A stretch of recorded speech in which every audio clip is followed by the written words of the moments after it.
დაგვიკავშირდით Facebook-ის მეშვეობით, შეგიძლიათ დაგვიკავშირდეთ facebook.com/komunikatorია ჩვენი მისამართი, Skype-ის მეშვეობით komunikatori.g არის ჩვენი ID, ხოლო ტრადიციული კლასიკური კომუნიკაციის საშუალება ტელეფონი ჯერჯერობით გვაქვს, ამისათვის 2-493-0 უნდა აკრიფოთ და ჩვენ ვაგრძელებთ ეგრეთ წოდებულ აქტუალურ ინტერაქტიულ ბლოგს.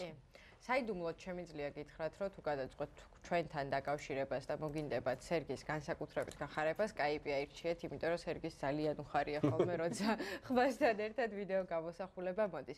რაც შეეხება იმ შეტყობინებებს, რომელსაც პერიოდულად გვიგზავნით ხოლმე და ზარებს, რომელსაც გვირეკავთ, ცხადია, ჩვენთვის თქვენი თითოეული გამოხმაურება არის მნიშვნელოვანი. მინდა გითხრათ გარკვეული შედეგი, რაც მოყვა თქვენი ზარების ერთ ნაწილს, გუშინ თქვენ იცით, რომ ჩვენს გადაცემაში ნახევარ საათზე დიდი დროის განმავლობაში ყვავდა ჯანდაცვის მინისტრის მოადგილე და კიდევ ერთი წარმომადგენელი ჯანდაცვის სამინისტროდან. წერილები და მომართვა იყო ძალიან ბევრი, ყველას ეთერის განმავლობაში ვერ უპასუხეთ, თუმცა დღეს ამ დროისთვის უკვე შეგვიძლია თამამად გითხრათ, რომ ყველა ის ზარი, კომენტარი და შენიშვნა თავის საკონტაქტო ინფორმაციით, რაც მოგვაწოდეთ, გადაცემულია ჯანდაცვის სამინისტროს და როგორც ჯანდაცვის სამინისტროს საზოგადოებასთან ურთიერთობის სამსახური ჩვენ გადაცემის დაწყებამდე გვარწმუნებდა თითოეულ ამ ფაქტზე, გარდა ორი შემთხვევისა, როდესაც ჩვენ ტელეფონის ნომერი არ გვქონდა მითითებული, ყველას დაუკავშირდნენ და მსვლელობა მიეცა. ცხადია, ჯანდაცვის სამინისტროს დიდი მადლობა უნდა გადავხადოთ. ჩემი პაუზა გამოწვეული იყო იმით, რომ ბაკა მეუბნებოდა, რომ ჯანდაცვის საკითხებთან დაკავშირებით ზარები გრძელდება. ცხადია, ჩვენ ამ ზარებს დავაჯგუფებთ და ისევ გადავცემთ ჯანდაცვის სამინისტროს, თუმცა შემიძლია რჩევის სახით გითხრათ, გუშინ არაერთხელ აღინიშნა, რომ ხშირად ხდება, რომ მოქალაქეებს მათთვის სასურველ და საინტერესო კითხვებზე არასწორ ადგილას მიმართავენ. აუცილებლად დაუკავშირდით ჯანდაცვის სამინისტროს ცხელხას, თუ რეაგირება არ მოყვა, შემდეგ ცხადია შეგიძლიათ მომართოთ ჩვენს და ჩვენ დაგეხმარებით მათთან კომუნიკაციაში. კიდევ ერთი გამოხმაურება, ჩვენ ქალბატონმა, ჩვენ ხშირად ვუბრუნდებით ხოლმე მიწისქვეშა გადასასვლელების და ზოგადად ქალაქში არსებულ პრობლემებს. ერთ-ერთი მათგანია ფეხით მოსიარულეთა უფლებები. ერთ-ერთმა ქალბატონმა დარეკა ჩვენთან ეთერში, რომელმაც აღნიშნა, რომ ვაკეში, აბაშიძესა და ფალიაშვილის ქუჩებზე ზებრა, ეგრეთ წოდებული ზებრა, ანუ ფეხით მოსიარულეთა ხაზები არის წაშლილი, ჩვენ ვურჩიეთ მას, რომ დაერეკა მერიაში. ქალბატონმა მოწერა, რომ დაერეკა მერიაში, მიმართა შესაბამის სამსახურებს, მაგრამ რეაგირება ისევ არ არის. ამ შემთხვევაშიც ჩვენც მეტი არაფერი არ შეგვიძლია, უბრალოდ გვინდა ვთხოვოთ შესაბამის პირებს, რომ გამგებმა გაიგოს და მოგვაქციოს ყურადღება, იმიტომ რომ მართლაც ძალიან მნიშვნელოვანია ის, რომ ფეხით მოსიარულეს უსაფრთხოდ შეეძლოს გადაადგილება ქალაქში. არ არის ეს ძალიან რთული პრობლემა, მოგვარებადი. საერთოდ ქალაქი კი არა, მე მგონი მთელ საქართველოში სერიოზული პრობლემაა ის, რომ არ არის დახაზული ქუჩები. ანუ აქ სხვა დარღვევებთანაც გვაქვს საქმე და აქედან გამომდინარე ზოგ შემთხვევაში ვთქვათ, იგივე პატრულის თანამშრომელს არ აქვს საშუალება, რომ დაუმტკიცოს ეხლა ადამიანმა დაარღვია წესი თუ არა, იმიტომ რომ უბრალოდ არ არის დახაზული, ვთქვათ გზა. ამის გარდა კიდევ ერთი სერიოზული თემა, რომელზეც ჩვენ და მთელი კვირის მანძილზე ეს მედიაში იყო, ეს იყო სიგარეტის გადაგდების თემა. დღეს მე მგონი გიგი მიყვებოდა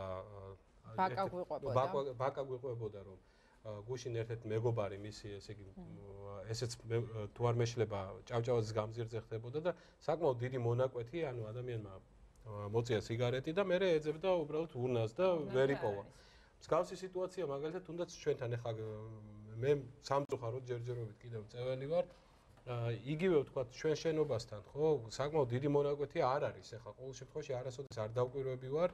იმიტომ რომ თუ მანქანაში ვეწევით, ვთქვათ, ვაქრობთ პირდაპირ მანქანაში, მაგრამ არ არის ურნები და შესაბამისად თუ არ არის ურნა, ვერც დავждით ვერავის. რეგიონებში საერთოდ არ არის ურნა, ჩვენ გქონდა ამაზე ანუ მოქალაქის ზარი, რომ სოფლებში შეიძლება გაიარო 100 კილომეტრი ისე, ანუ რა წამსაც თბილის გაცდები, ისე რომ ვერ იპოვო ვერც ერთი ნაგვის მობილიზაციისთვის განკუთვნილი ესეთი ყუთი, იმიტომ რომ და ამის გამო სოფლებში ხევებში ყრიან და ცხადია გარემოზე ეს ძალიან ცუდად აისახავთ. ამ შემთხვევაში იგივე მანქანა გადაგდებული სიგარეტის სად უნდა მოთავსდეს, ხო, როცა მანქანაში გიძლია გადაგდებ, თვითონ მანქანაში გაქვს საფრთხე. ცხადია, მაგრამ ხო, ანუ ნაგვის მობილიზაციაზე იგივე პიკნიკის დროს და ასე შემდეგ, ცხადია, არ უნდა დავტოვოთ ნაგავი, მაგრამ სასურველია, რომ იყოს და საჭიროც არის, რომ იყოს მისურნები. ახოთში როცა დავდივართ ხოლმე, ყოველთვის აი ეს ნაგავი, რომელიც გრჩება, თან დაგვაქვს, მიუხედავად იმისა, რაც არ უნდა რთული გზა იყოს და ხანგრძლივი,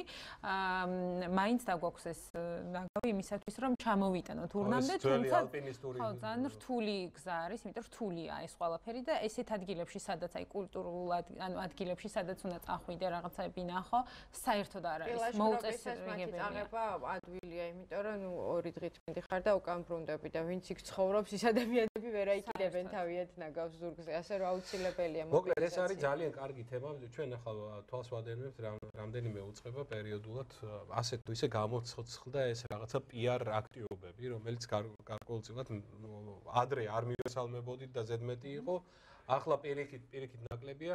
ეს არის ძალიან კარგი თემა PR-ისათვის და დადგით ეს ურნები და მე გავაპიაროთ. ჩავყრით ნაგავს თავისად. ეთერში ზარი გვაქვს. რუსთავიდან როგორც ვიცი, გესმით ჩვენი? გამარჯობა. ჩემი თანამოქალაქე რეკავს. გამარჯობა. ესმით ჩვენი ხმა თუ არა? მე მგონი. ყავს ხაზზე მსმენელი. კეთილი, მოდით მაშინ მე გავაგრძელოთ, ჩვენ დღეს ვსაუბრობდით იმის შესახებ, ერთმანეთს ვესაუბრებოდით იმის შესახებ თუ როგორი კონკურენცია ექნება ჩვენ ფილმს მანდარინები, მაინც ვთვლით რომ ჩვენია, ხო? მიუხედავად იმისა, რომ კოპროდუქცია, საკმაოდ დიდი წვლილი მაინც ესტონეთს აქვს, რამდენადაც ვიცი ფინანსური წვლილი, მაგრამ ეს არის, ნუ ქართველი რეჟისორი, ქართველი მსახიობები, ქართული თემატიკა, აქედან გამომდინარე ქართული ფილმია და ნებისმიერ შემთხვევაში ნომინაციაც კი უკვე დიდი წარმატება, გავემარჯვებთ თუ არ გავემარჯვებთ. შენ მაინც მიგაჩნია, რომ ძირითადი კონკურენტი ამ ფილმის იქნება ლევიატანი ალბათ. კი, ლევიატანი იქნება ძირითადი კონკურენტი, იქიდან გამომდინარე, რომ ეს ფილმი წარდგენილი იყო ასევე ოქროს გლობუსზე და ოქროს გლობუსზე ჩვენ შეგვიძლია რაღაცა ნაწყვეტი ვაჩვენოთ. კი. და მთავარი ამბავი ამ ლევიათანს მოყვა იქიდან გამომდინარე, რომ თვითონ რუსეთში მოითხოვეს მართლმადიდებელთა ასოციაცია, რომ ეს არის ანტირუსული და მით უმეტეს მსოფლიო მასშტაბით მისი პოპულარიზება არ შეიძლება, რადგან ეწინააღმდეგება ეწინააღმდეგება რუსულ საზოგადოებას. იქიდან გამომდინარე, რომ ეს მთავარი გმირი ვინც არის, ცხოვრობს ზღვისპირა ქალაქში, მერიას უნდა რომ დაანგრიოს მისი სახლი ალბათ. დაახლოებით ისე როგორც ჩვენთან ხდება ხოლმე რაღაცა ახალი პროექტის ან რაღაც მიზნებისთვის, ეს ადამიანი ეწინააღმდეგება და როგორც აღმოჩნდება, ეს მთავრობის წარმომადგენლები, ადგილობრივი თვითმმართველობის წარმომადგენლები ამ შემთხვევაში ყველანი არიან არაადეკვატურები, იქიდან გამომდინარე, რომ ძირითადად არიან ასვამ მდგომარეობაში და აქედან გამომდინარე, მათი მიზნებიც ცოტა არაადეკვატურია. და ამ ფილმის ასე ვთქვათ თემატიკა აღმოჩნდა რუსი ხალხისთვის, რაღაც გარკვეული ნაწილისთვის ალბათ მიუღებელი და ფიქრობენ, რომ ეს ფილმი გაქირავებიდან საერთოდ უნდა მოიხსნას. ყველაზე საინტერესო ის არის, რომ ფილმი ნაწილობრივ დაფინანსებულია, ესე იგი, კულტურის სამინისტროს მიერ 35% არის დაფინანსებული კულტურის სამინისტროს მხრიდან და სწორედ ამას ამბობდნენ, რომ მთავრობამ არ უნდა ჩადოს ხელოვნებაში და იმ ხელოვნებაში ფული, რომელიც შეიძლება ანტირუსულიც კი იყოს. შანსები ძალიან დიდი აქვს ამ ფილმს, იმიტომ რომ ჩვენ რამდენადაც ვიცით და როგორც ვადევნებთ თვალს თქვათ იგივე ირანელი რეჟისორების შემთხვევა გახსოვთ ალბათ კარგად. ოსკარები რასაკვირველია, უმეტესწილად ეს არის შოუ ბიზნესის ერთ-ერთი ნაწილი, მაგრამ როდესაც ჩვენ საუბრობთ თქვათ საერთაშორისო ფილმებზე, აქ ნაწილობრივ პოლიტიკური ასპექტებიც ტივტივდება, ალბათ სოლიდარობა დიდ როლს შეასრულებს.